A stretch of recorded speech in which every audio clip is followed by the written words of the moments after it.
Good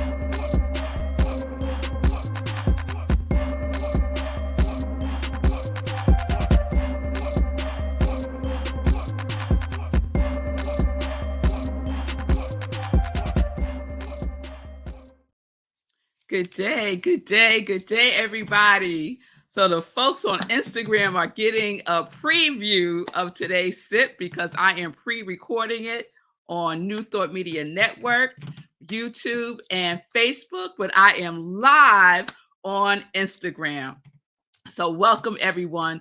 Welcome to Sip with Rev Melissa. I am Rev Melissa, and I am so excited to be with you today for Morning Sip with Rev Melissa. SIP stands for Spirit in Practice, where we practice because practice makes progress. And we are about that progress life. Yes, we are. So I use the technology of spiritual psychology, spiritual practices, and universal principles to companion people in disrupting limiting patterns of thinking, believing, behaving, so that they can prioritize their healing from within. We reveal our healing from within. This is my ministry of joy, where I support people in living life in joy, connected to their yes. I am an ordained interfaith minister, a licensed religious science practitioner, a spiritual life coach, and the spiritual director at Rockland Centers for Spiritual Living, which is a New Thought Center in New York. So if you need support, you can reach out to me through my social media at I am Rev Melissa, and we can set up some time to talk. All right, y'all. So as I mentioned, today is a pre-recorded show, but we still get to do all the things. You still get to comment. You still get to say, good morning, how are you? I'm from Colorado, all the things. Don't limit yourself in any way. Talk back at the screen, y'all. That's what I'm saying, because we are in our Reciprocal series, which is giving me exactly what I need. Yes? And I hope that it's also giving you exactly what you need.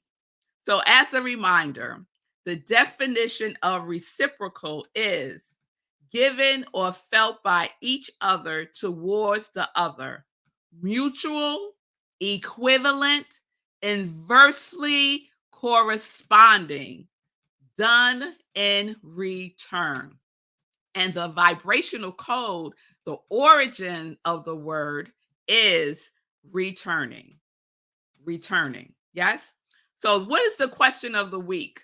The question of the week is this: are you in a reciprocal or a resistant relationship with the universe?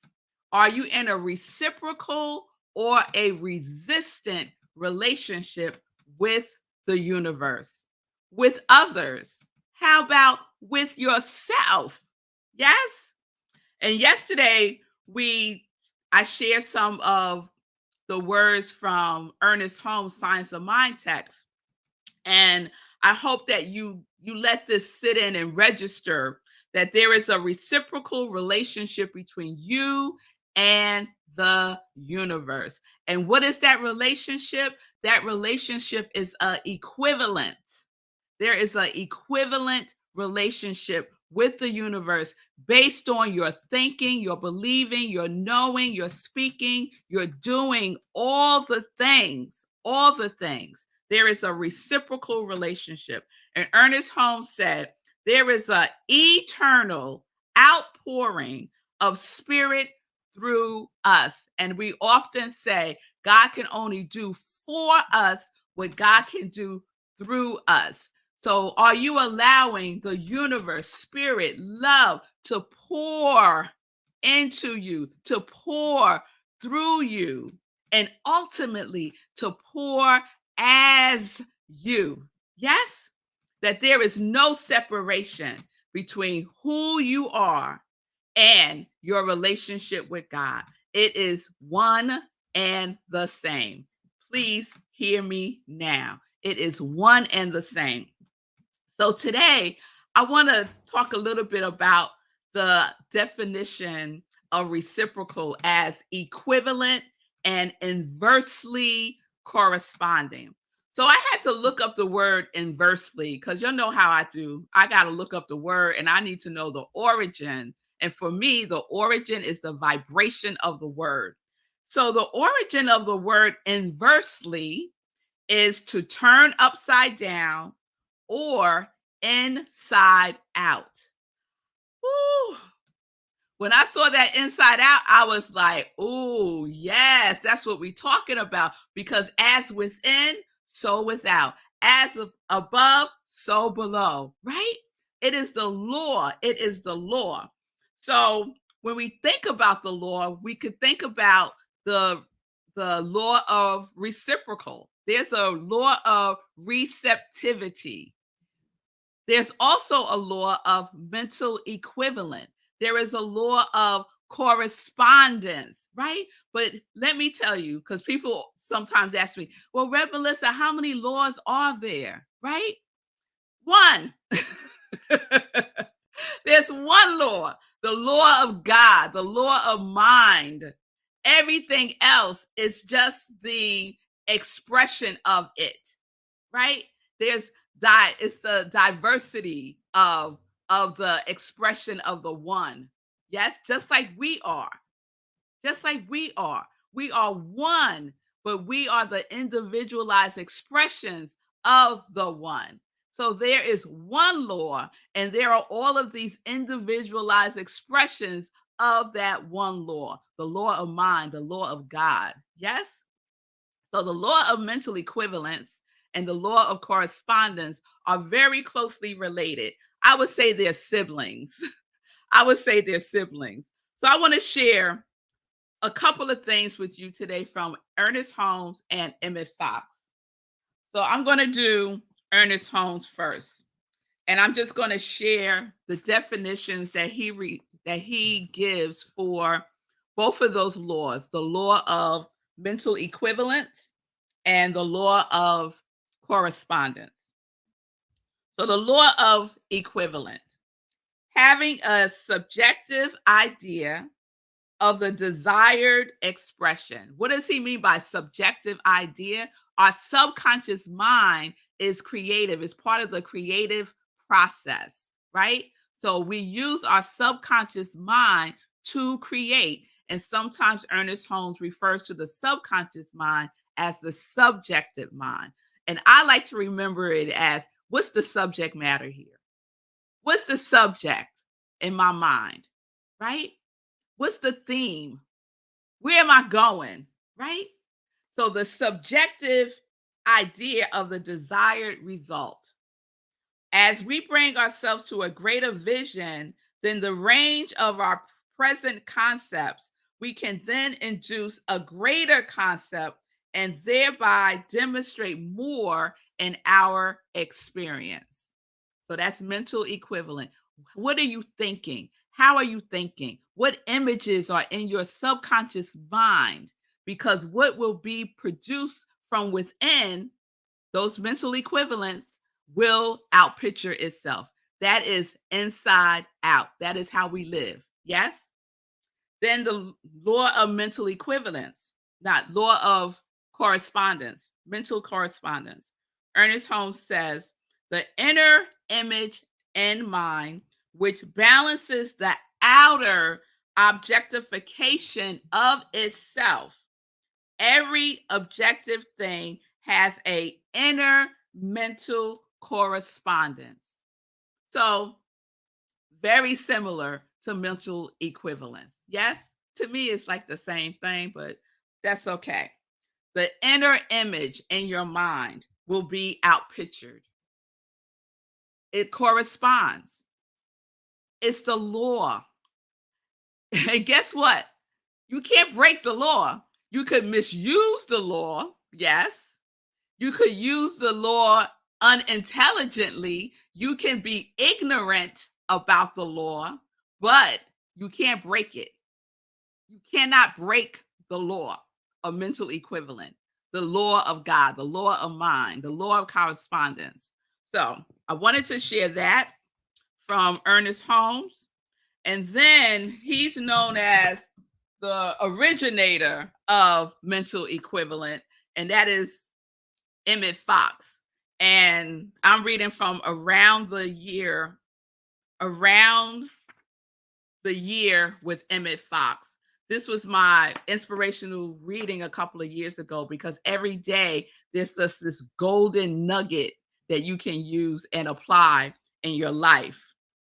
So, day July 26th is titled The Mental Equivalent.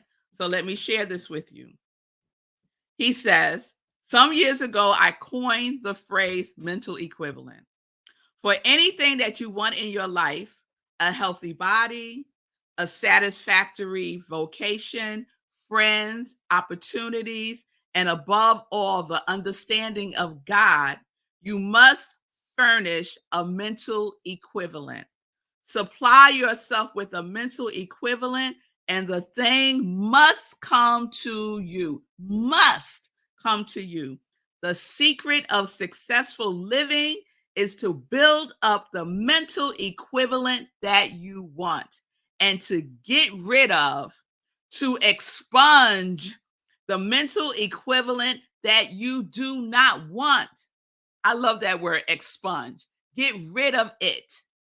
Run, run, Forrest. Get rid of it. Get rid of the mental equivalent of the things that you do not want. Some of us spend all our thinking energy on imagining the things that we do not want, imagining past events, right? I find myself doing that sometimes, rethinking, reliving, refeeling something that happened in the past. And I have to say to myself, wait a minute, girl, where are you? Is is that what you wanna relive? Oh, no, no, no, no, no, no, no. What is it that you want now? What is it that you are desiring now? What is it that you want to see outpictured? What is it that you wanna experience? What is it that you want to be now, today? Not yesterday, not 5 years ago, right now. Because what I am focused on today will be outpictured as my tomorrow. And it'll only get better and better as I continue to grow my mental equivalent. Because our relationship with the universe is reciprocal. Our relationship with our thinking is reciprocal. Our relationship with our feeling is reciprocal. Our relationship with our doingness is reciprocal. Our relationship with our beingness is reciprocal. It is reciprocal. It will return unto you that which you put into it with a capital I and a capital T. How are you spending your time, these precious moments that we have every day to live fully as the expression of love, of joy, of peace, of harmony, of abundance, of confidence, of courage? How are you spending your thinking, your speaking? How are you speaking to yourself? How do you receive yourself? Do you receive yourself as love? Yes. This is what we get to do for ourselves every single day. This is not a part time job. It ain't a hobby, y'all. It ain't a hustle. This is our life. And we are promised a life that is full, abundant, whole, glorious, magnificent, wondrous. Do you have the mental equivalent of that? Do you have the mental equivalent of that? Well, guess what, beloveds? You could start today. You could start today. No matter what situation you are in right now, you can change it. You can transform it. You can transmute it because there is a power for good in the universe. And guess what? As Ernest Holmes loves to say, you can use it. You don't have to create it. You don't have to go find it. You have it. It is within you. It is your spiritual DNA. Yes? Oh, yes, y'all. Oh, yes. Oh, yes.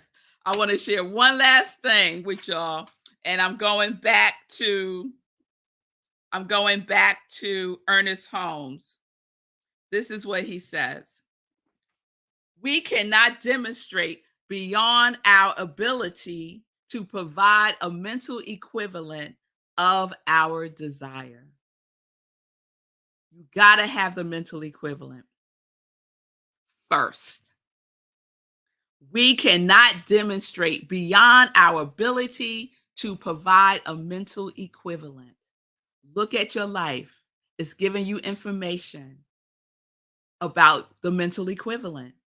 Do you want it to change? Do you want it to increase? Do you want it to be different?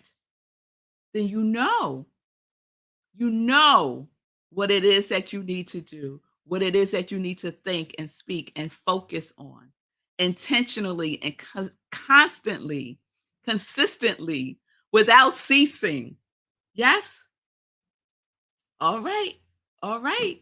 Because we are in a reciprocal life, we're in a reciprocal relationship. If you didn't know, guess what? Now you do. Now you do.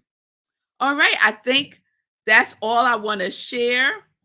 I'll just end with this. We cannot receive beyond our opening of our thinking, feeling, believing, knowing, doing, and being. We cannot receive beyond that. We cannot receive beyond the equivalent of all of that. We live inside out. And sometimes we have to turn our lives upside down to get to live inside out. Woo! What you said, Rev Melissa? I said sometimes we got to turn our lives upside down in order to really get that we live inside out.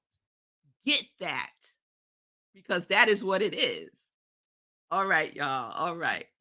So I'm not going to do joy news today because I'm pressed for time, but I wanted to make sure that I left you with a word today, that I left you with a sip of spirit and practice, because these are things that we get to practice, that we get to apply in our lives right now. Right now. Put it into action. So I will see you back live tomorrow, Friday, as we continue with our reciprocal series, because I ain't done with it yet, y'all. This one's going to go into next week, I think. I'm not done with it yet. So, peace and blessings, everybody. Peace and justice. We are living life in joy. We are living life in joy, connected to our yes. Yes.